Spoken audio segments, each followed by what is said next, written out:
Hi ಎಲ್ಲರಿಗೂ Anika kitchen ಬ್ಲಾಗಿಗೆ ಸುಸ್ವಾಗತ. ಇಂದಿನ ಈ ಬ್ಲಾಗಲ್ಲಿ ನಾವು ಬಾತ್ ಪೌಡರ್ ಅಂದರೆ ನಮ್ಮ ಚರ್ಮಕ್ಕೋಸ್ಕರ ನಾವು ಮಾಡಿಕೊಳ್ಳುವಂತಹ ಒಂದು ಪೌಡರ್ ಅಂದರೆ ಸಾಬೂನು ಬಳಸದೇ ನಾವು ಈ ಪೌಡರ್ನಿಂದ ನಾವು ಸ್ನಾನ ಮಾಡುವಂತಹ ಒಂದು ಪೌಡರು.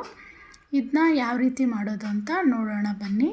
ತುಂಬ ಸಿಂಪಲ್ಲಾಗಿ ಮತ್ತು ತುಂಬ ಮನೆಯಲ್ಲೇ ಸಿಗುವಂಥ ಇಂಗ್ರೀಡಿಯೆಂಟ್ಸ್ಗಳನ್ನೆಲ್ಲ ಇಟ್ಕೊಂಡು ಮಾಡಿರುವಂಥ ಈ ಪೌಡರು.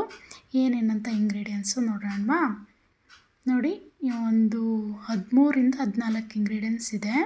ನಾನು ಮನೆಯಲ್ಲೇ ಇರೋದನ್ನ ನಾನು ಯೂಸ್ ಮಾಡ್ಕೊಂಡು ಮಾಡ್ತಾಯಿದ್ದೀನಿ. ಮೊದಲಿಗೆ ಅರಿಶಿನ, ಅಗಸೆ ಬೀಜ, ಬಾರ್ಲಿ ಅಕ್ಕಿ, ಹೆಸರು ಕಾಳು, ಅಕ್ಕಿ ಮಾಮೂಲಿ ಅಕ್ಕಿ, ಕಾಬೂಲ್ ಕಡಲೆಕಾಳು, ಮೆಂತೆಕಾಳು, ಮಸೂರ್ ದಾಲ್, ಹೆಸರು ಕಾಳು, ಉದ್ದಿನ ಕಾಳು ಮತ್ತು ದಾಸವಾಳ, ಕಿತ್ತಳೆ ಎಣ್ಣೆ ಸಿಪ್ಪೆ, ಗುಲಾಬಿ ಮತ್ತು ಪನ್ನೀರ್ ರೋಜ್ ಎಲ್ಲದನ್ನೂ ನಾನು ಒಣಗಿಸಿಟ್ಕೊಂಡಿದ್ದೀನಿ. ಇದ್ರ ಜೊತೆಗೆ ನಾನು ಆವಾರೆ ಹೂವು ಅಂತ ಸಿಗುತ್ತೆ, ಅದನ್ನು ಸಹ ಒಣಗಿಸೋದಕ್ಕೆ ಮೇಲೆ ಇಟ್ಟು ಬಂದಿದ್ದೀನಿ. ನಾನು ಅದನ್ನು ವಿಡಿಯೋದಲ್ಲಿ ತೋರಿಸ್ತೀನಿ. ಇವೆಲ್ಲ ನಮ್ಮ ಚರ್ಮಕ್ಕೆ ಒಳ್ಳೆ ಹೊಳಪು ಮತ್ತು ಯಾವುದೇ ರೀತಿಯ ಸ್ಕಿನ್ ಅಲರ್ಜಿ ಆಗೋದಿಲ್ಲ. ಹಾಗಾಗಿ ಇದನ್ನು ನಾನು ಮನೆಯಲ್ಲೇ ಪ್ರಿಪೇರ್ ಮಾಡ್ಕೊಳ್ತೀನಿ. ನಾನು ಎಲ್ಲ ಕಾಳುಗಳನ್ನೂ ತೊಗೊಂಡೋಗಿ ಮಿಷಿನಲ್ಲಿ ಹಾಕ್ಕೊಂಡು ಬಂದಿದ್ದೀನಿ. ಬೇವಿನ ಸೊಪ್ಪು, ಆವಾರೆ ಸೊಪ್ಪು, ಪೇರಳೆಕಾಯಿ ಎಲೆ ಇವೆಲ್ಲದನ್ನೂ ಒಣಗಿಸಿಟ್ಟಿದ್ದೀನಿ. ಮತ್ತು ಅದ್ರ ಜೊತೆಗೇ ಬಾದಾಮಿ, ಬಜೆ, ಅರಿಶಿನದ ಕೊಂಬು ಮಿಕ್ಸಿಯಲ್ಲೇ ನುಣ್ಣಗೆ ರುಬ್ಕೊಳ್ಳೋಣ. ನೋಡಿ, ಈ ರೀತಿಯಾಗಿ ಎಲ್ಲದನ್ನೂ ತುಂಬ ಚೆನ್ನಾಗಿ ಪೌಡ್ರ್ ಆಗುತ್ತೆ. ಏಕೆಂದರೆ ಬಿಸಿಲಲ್ಲಿ ಚೆನ್ನಾಗಿ ಒಣಗಿಸಿದ್ರೆ ಎಲ್ಲ ನೀಟಾಗಿ ಕ್ರಿಸ್ಪಿ ಆಗೋ ರೀತಿ ನಾವು ಒಣಗಿಸ್ಕೋಬೇಕು. ಯಾವುದೇ ಕಾರಣಕ್ಕೂ ಇವು ಯಾವುದನ್ನು ಒಲೆ ಮೇಲೆ ಇಟ್ಕೊಂಡು ಹುರ್ಕೊಳ್ಳೋದಕ್ಕೆ ಹೋಗಬೇಡಿ. ನೋಡಿ, ಈ ರೀತಿಯಾಗಿ ಸಾಣಿಸ್ಕೊತಿದ್ದೀನಿ ಎಲ್ಲ ಪೌಡರ್ನು.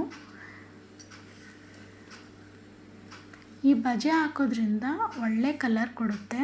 ಬಾದಾಮಿ ನಾನು ಹೇಳೋದಕ್ಕೆ ಹೋಗೋದಿಲ್ಲ, ಎಲ್ಲರಿಗೂ ಗೊತ್ತೇ ಇರುತ್ತೆ. ಬಾದಾಮಿ ತಿನ್ನೋದ್ರಿಂದ ಮತ್ತು ಬಾದಾಮಿ ಪೇಸ್ಟ್ ತೊಗೊಂಡು ಮುಖಕ್ಕೆ ಹಚ್ಕೊಳ್ಳೋದ್ರಿಂದ ಒಳ್ಳೆ ಗ್ಲೋ ಬರುತ್ತೆ, ಸ್ಕಿನ್ ಗ್ಲೋ ಆಗುತ್ತೆ. ಮತ್ತು ಅರಿಶಿನ ಹಾಕೋದು ಮೊಡವೆ ಅಥವಾ ಸ್ಕಿನ್ ಅಲರ್ಜಿ ಆಗೋದಿಲ್ಲ. ಯಾವುದೇ ರೀತಿಯ ಮೈಯಲ್ಲಿ ಅಲ್ಲಲ್ಲಿ ವೈಟ್ನೆಸ್ ಆಗುತ್ತೆ ಅಲ್ವಾ, ಅದೆಲ್ಲ ಆಗೋದಿಲ್ಲ. ನೋಡಿ, ಈ ರೀತಿಯಾಗಿ ಎಲ್ಲದನ್ನೂ ನಾನು ಪೌಡ್ರ್ ಮಾಡ್ಕೋತಾ ಇದ್ದೀನಿ. ಪೌಡ್ರ್ ಮಾಡಿಕೊಂಡು, ಏಕೆ ಅಂದರೆ ಅದು ಚಿಕ್ಕ ಜಾರಲ್ಲಿ ಸ್ವಲ್ಪ ಪೌಡ್ರ್ ಇರುವಾಗ ಚಿಕ್ಕ ಜಾರದಲ್ಲಿ ಹಾಕ್ಕೊಂಡು ನಾವು ರುಬ್ಕೊಳ್ಳೋಣ. ನೋಡಿ, ಇದನ್ನು ನಾನು ಮಿಷಿನಲ್ಲಿ ಹಾಕ್ಕೊಟ್ಕೊಂಡು ಹಾಕ್ಕೊಂಬಂದಂಥ ಈ ಕಾಳುಗಳ ಜೊತೆಗೆ ಮಿಕ್ಸ್ ಮಾಡ್ಕೊತೀನಿ. ಏಕೆ ಅಂದರೆ ಇದು ಏನು ಮಿಷಿನಲ್ಲಿ ಕೊಡುವಾಗ ನಾವು ಅವರಿಗೆ ಅರಿಶಿನದ ಪುಡಿ ಹಾಕಿ ನಾವು ರುಬ್ಕೊಳ್ಳುವಾಗ ಬೇರೆಯವರು ಹಾಕ್ಕೊಳ್ಳೋದಕ್ಕೆ ಕಲರ್ ಆಗುತ್ತೆ. ಹಾಗಾಗಿ ನಾನು ಅರಿಶಿನ ಕೊಂಬನ್ನು ನಾನು ಮಿಷಿನ್ ಕೊಡುವಾಗ ತಗೊಂಡು ಅದ್ರ ಜೊತೆಗೆ ಹಾಕ್ಕೊಂಡು ಹೋಗೋದಿಲ್ಲ. ಮನೆಯಲ್ಲಿ ಈ ರೀತಿ ಸಪ್ರೇಟಾಗಿ ನಾನು ಪೌಡ್ರ್ ಮಾಡ್ಕೊಂಡು ಇದ್ರ ಜೊತೆಗೆ ಎಲ್ಲ ಕಡೆ ಮಿಕ್ಸ್ ಮಾಡ್ಕೊತೀನಿ. ನೋಡಿ, ಈ ಥರ ನಾನು ರೆಡಿ ಮಾಡ್ಕೊತೀನಿ. ಈ ಪೌಡರು 2 ತಿಂಗಳು ಬರುತ್ತೆ. ಓಕೆ, ಬಾಯ್.